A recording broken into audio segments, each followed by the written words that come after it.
My mother showed up at my wedding with an envelope. Inside was $5,000 and a card that read, "For my beloved son to start his new life." I cried in front of everyone. A year later, she called, demanding $7,200 back. I said it was a gift. She laughed and replied, "A gift? Honey, in our family, nothing is free.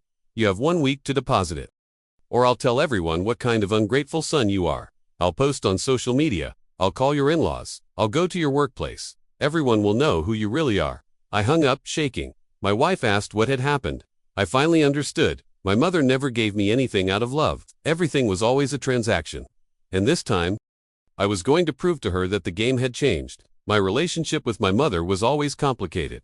Since childhood, she used money as control. She'd give me an allowance, but demand it back if I disobeyed. She paid for my college, but for years said I was a walking debt. When I got my first job and moved out, she was furious. Said I was ungrateful. That she had sacrificed everything for me. I met my wife Laura 2 years before the wedding. At first, my mother was polite.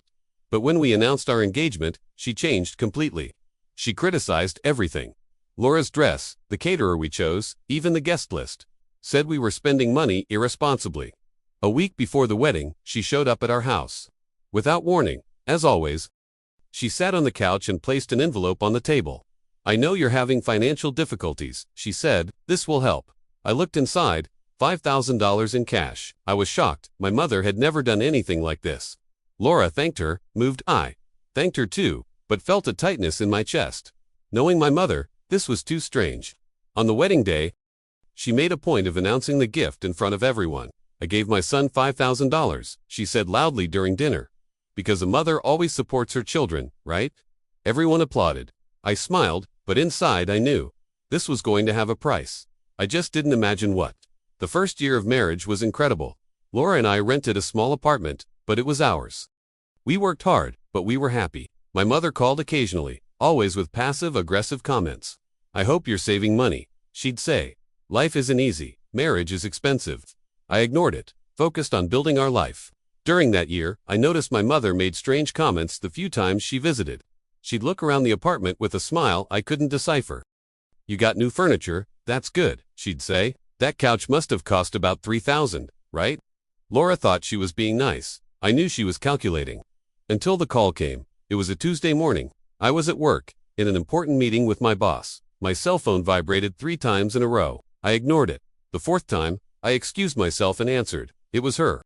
"We need to talk about that money," she said, without even saying good morning. Her tone was cold, businesslike. I didn't understand. "What money, Mom?" She sighed, impatient, as if I were a stupid child. "The $5,000 that I gave you at the wedding.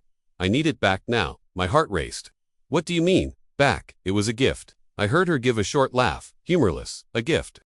Who said it was a gift? I loaned money to my son because he needed it. I saw you struggling with expenses, wanted to help. Now I need it back." My mouth went dry. "Mom, you wrote on the card, 'For my beloved son to start his new life.' That's a gift." She raised her voice. "Are you going to give me an English lesson now? I meant I was helping you start your life. Help isn't a gift. It's a temporary loan." I felt my stomach churn. "But it's been a year." She cut me off. "So what? I waited precisely for you to get organized. Now I want it back. With interest, it's $7,200. I almost yelled, $7,200?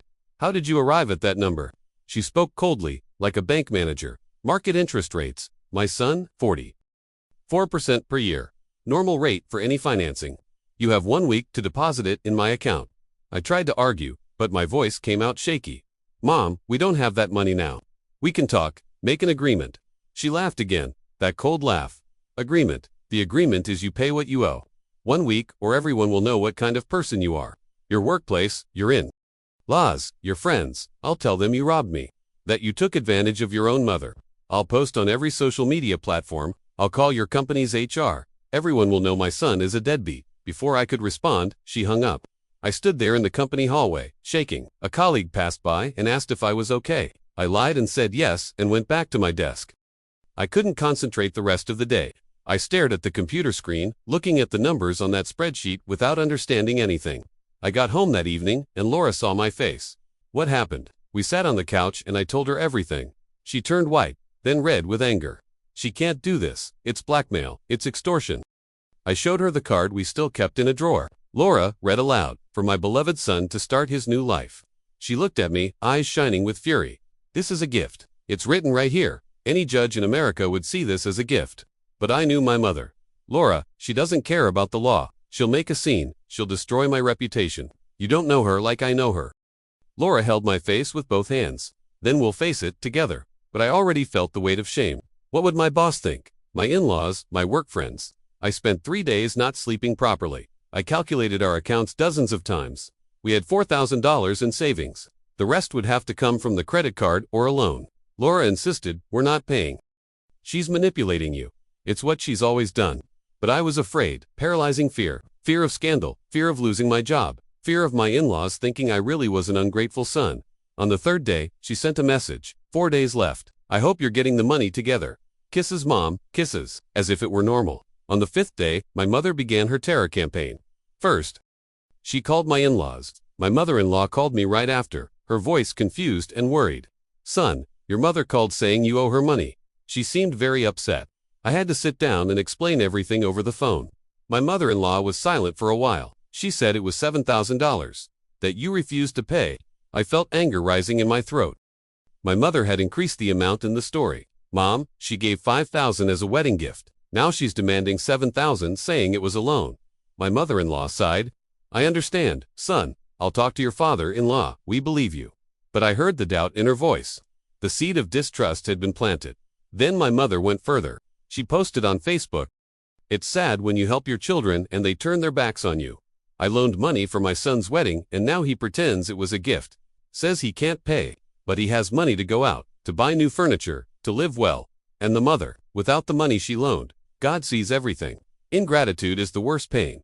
In 2 hours, there were 40 comments. Uncles, cousins, family, friends, old acquaintances. How absurd. Ungrateful son. But was it really a loan?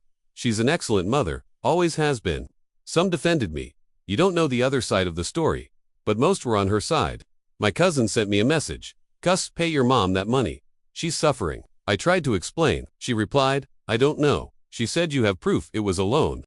What proof? She was making things up now. I was destroyed. I felt my reputation being shredded in real time. Laura came home from work, saw the post and exploded. "Enough, we're going to sue her for defamation. For slander." But I knew a lawsuit would take years. The damage was already done. On the 6th day, I was at my limit. Laura hugged me tight and said, "Honey, let's resolve this once and for all." But not the way she wants. That's when she asked me a question. "Has your mother always been like this?" And that's when I started to remember. Family stories, offhand comments, fights I didn't understand as a child. I called my uncle, my mother's brother. I told him everything. He was silent for a long moment. So long, I thought the call had dropped. "Uncle," he sighed deeply. "Does your father know about this?" "No," I said. "My parents had been divorced for 15 years and barely spoke." "Then you need to know something," he said, his voice heavy. "Your mother owed me $15,000. Money she borrowed 5 years ago saying it was for a medical emergency. Never paid. And when I asked for it back last year, you know what she said?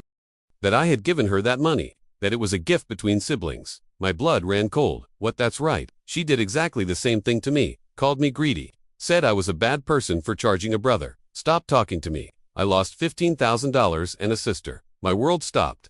She had done exactly the same thing to my uncle, and probably to other people. It was her pattern. Give money, create an emotional narrative, wait a while, demand it back with absurd interest, and when the person doesn't pay, turn them into the villain of the story. My uncle continued, now with anger in his voice, "And there's more. Much more. Your grandmother's inheritance, when she died 3 years ago." I vaguely remembered. My grandmother had left a house. Your mother was the executor. Remember, she sold the house, divided the money. Each child should have received $70,000. I received 70. Your Uncle Paulo received 70. But do you know how much the house sold for? How much? $260,000. 3 children. Should have been $86,000 each. She kept $16,000 extra. And there's more. She hid $50,000 that was in your grandmother's savings account. I have proof. Screenshots, bank statements, everything. I couldn't breathe. $50,000. She embezzled money that was supposed to be divided among the heirs. And when I confronted her with the evidence, you know what she did? Said the account was hers, that mom had given it to her while alive. Lies. I have witnesses. He sent everything. Screenshots of conversations, bank statements, probate documents with altered values, transfer receipts that didn't add up. It was a complete file of my mother's fraud. I had the weapon I needed, but using it meant destroying my mother publicly. I spent the night looking at those documents. Laura stayed by my side, in silence. At 3 in the morning, she held my hand and said, "She gave you this choice when she blackmailed you. She chose this path, not you." On the 7th day, I arranged to meet my mother at a cafe. She arrived smiling, confident. "Did you bring the money?" I placed a folder on the table. "I brought something better." I opened the folder. Inside were all the documents, proof of the inheritance embezzlement, screenshots of conversations with my uncle, everything. Her smile died. "What is this?" I looked into her eyes. "You have two options. First, you publicly admit the $5,000 was a gift, delete the Facebook post, apologize to my in-laws, and never use money to manipulate me again." She laughed, nervously. "And if I don't, I turn the page." Second option. I take this to have Grandma's estate reopened. You return the $50,000 you embezzled, with interest, and everyone finds out what kind of person you really are. She went pale. She tried to argue, but I was already standing. "You have 24 hours. I left the cafe without looking back. The next day, she posted on Facebook, "I apologize for the misunderstanding. The $5,000 was a gift." I was confused. She called my in-laws apologizing, and she sent me a message. "You've changed." I replied, "No, I just learned from the best." Today, 2 years later, we don't talk anymore. Sometimes I miss the mother I wanted to have, but I don't miss the mother I had. Laura is pregnant, and our child will never know the grandmother who turns love into debt.